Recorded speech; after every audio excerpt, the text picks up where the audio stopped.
Hey, what up everybody? It's Matthew here, the designer and developer. This is my YouTube channel, Coded Design, where I teach coding and user interface design.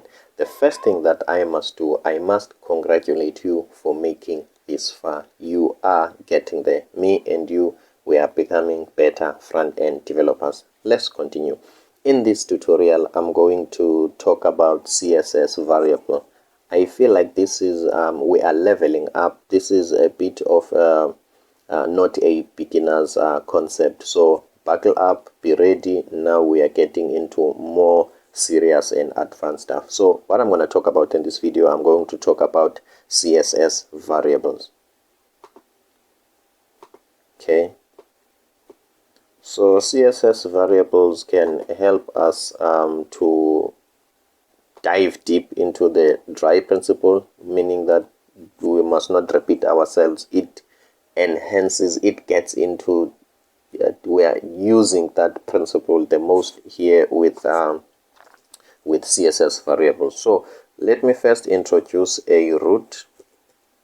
Okay, a root selector, which means a root, it's more like it's a global or some sort of a universal selector, but it relates to the root folder. Sorry, not the root folder, but okay, let me just explain this in this way. Okay, let's type HTML DOM. Okay, the DOM represents a tree. So a tree has a root and it has got the branches and it has got the leaves. Okay, let's see, HTML DOM. Let me just type here root. So the root means it's more like the source or the some sort of the parent. Okay. Okay, let's check. This will make things clearer. As you can see, this is the HTML DOM, or these are the HTML elements. We've got the HTML here. I cannot see where they are closing it, but that's not important. We've got an HTML element and it has got the children.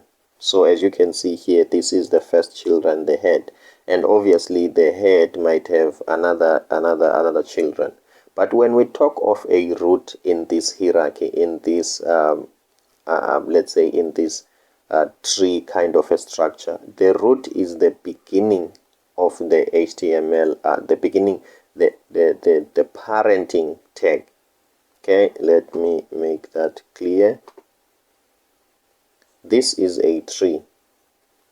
This HTML tag is the root because everything starts here.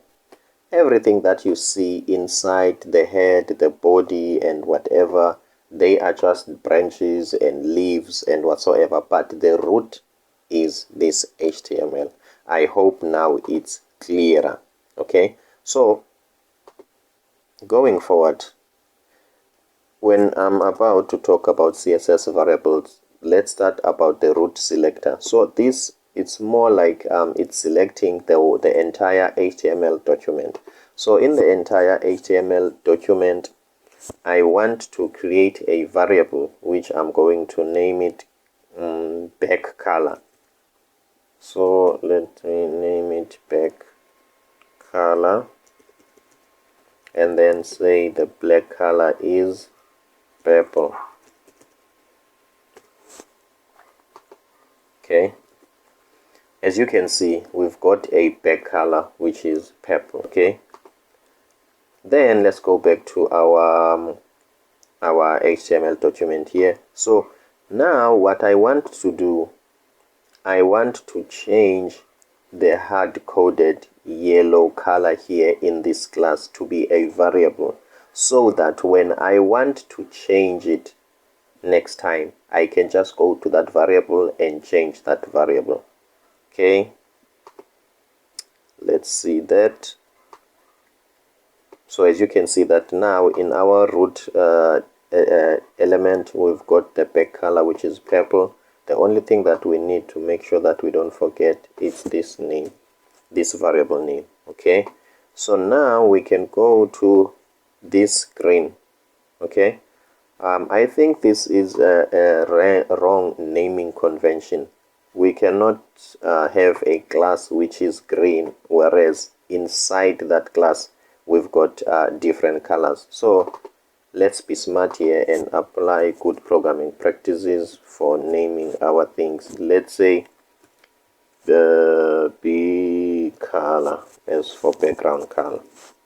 So now we are changing this style to be background color. So if maybe another developer might come and read our code, at least they are not going to be confused, because this just means a back, let's just say back color. So this is meaningful. It means that we have to change it also here. So this class is no longer green now,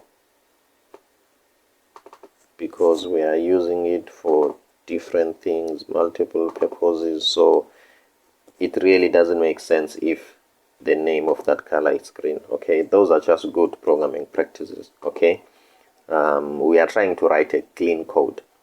So what we want to do now, instead of yellow, okay, let me just refresh and show you that nothing will change. The background color will still be yellow. Now what we want to do, we want to put a variable here. So this is how you do it in CSS. You said var, and then you type that back color. Refresh. Now let's check which color is going to be shown. As you can see, it's purple. What if maybe we want to change that color purple? And then we can go here in the root, and then we can say red. As you can see, everything will change according to this variable. Voila! So that's about it on CSS variables. I'm Matthew Msingati, the designer and developer. Please do me a favor and hit that like and the subscribe button. See you on the next one.